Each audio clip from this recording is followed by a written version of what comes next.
আলম শাহ বাবার মাজার বলে না যে আগে জানা দরকার আলম শাহ বাবা কে।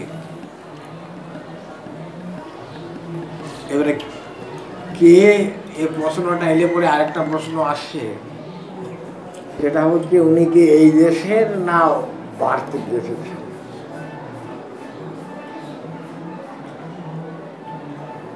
আলম শাহ বাবার সম্বন্ধে অথেন্টিক কিছু আমি পাইনি,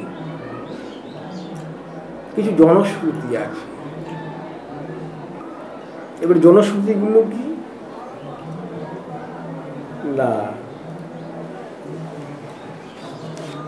এইখানকার যারা খাদিম, এখন বর্তমান যারা খাদিম, তাদের বাবা হচ্ছে নায়েব শাহ, নায়েব শাহর বাবা হচ্ছে দায়েম শাহ। তো ওই দায়েম শাহ প্রথম এখানে আসে। উনি কিন্তু নিজেও আলম বাবাকে দেখেছেন এমন কোনো প্রমাণ। উনি একটা মাজারে এসেছিলেন।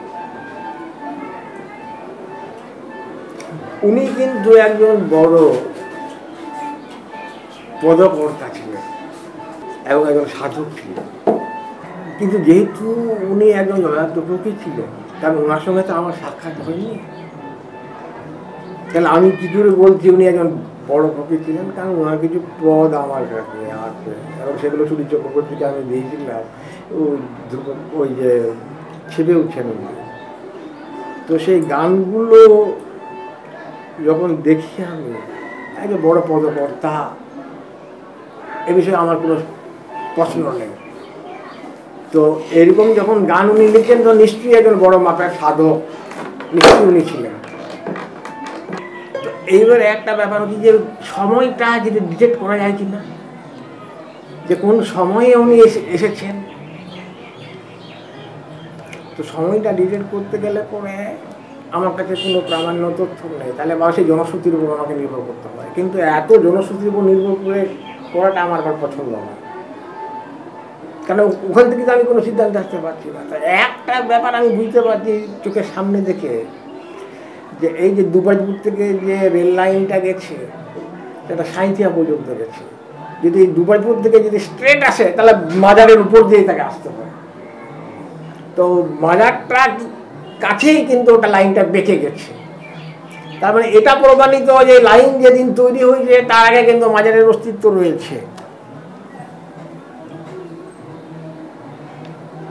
তো এটাও প্রায় অনেক ব্রিটিশ আমল। ব্রিটিশ আমলে যদি ব্যাপারটা ভাবি আমি, তাহলে এটা কিন্তু আর একটা ভাবনা এর সঙ্গে জড়িত, যে তাহলে পরে মধ্যযুগে যে সময়ে সুফি সন্তরা বার থেকে আসছে, উনি তাই কি না আমি স্থিতিকৃত নই, কিন্তু একটা সম্ভাবনা থেকে থাকে। এইবারে জনশ্রুতির কথাটা বলি। এবারে আমার শ্বশুর শ্বশুর বা এরা যারা এখন বর্তমানে যারা রয়েছেন, তারা বলবেন যে উনি ইরান থেকে এসেছেন, যে এইখানে হযরত মুহাম্মদের বংশধরেরাদের